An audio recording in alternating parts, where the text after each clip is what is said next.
Direction le Brésil à présent, premier pays catholique au monde où l'islam est en plein essor. Le nombre des conversions s'est accéléré après les attentats du 11 septembre. Les nouveaux convertis sont des Brésiliens.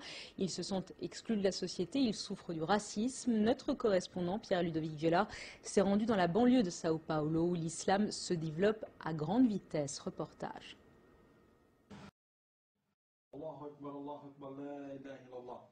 Ils sont brésiliens, ils sont noirs, sans aucun contact familial avec l'islam. Tous se sont convertis il y a quelques mois ou quelques années. Pour eux, en changeant les comportements, l'islam est la solution au problème des favelas et des banlieues, à commencer par la drogue.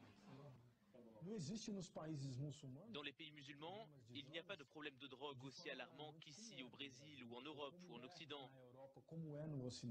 Je ne dis pas qu'il n'y a pas de problème dans la communauté musulmane, mais ces problèmes ne sont pas la cause de la mort de tant d'adolescents, de tant de descendants d'Afrique ou de tant de pauvres. أشهد أن لا إله إلا الله. La progression de l'islam au Brésil se fait de manière accélérée.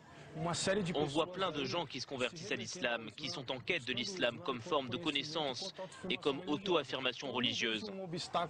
Je ne vois pas d'obstacle et je ne crois pas que ce soit un rêve utopique de penser que le Brésil, dans les prochaines décennies, puisse devenir un État islamique.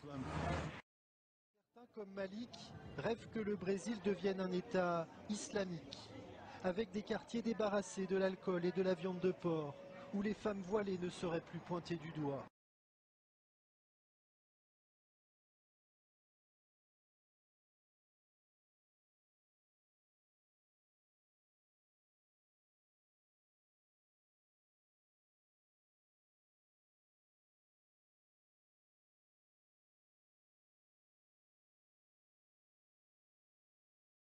En l'absence d'un recensement officiel des musulmans, les mosquées et salles de prière représentent le meilleur indicateur de la progression de l'islam au Brésil.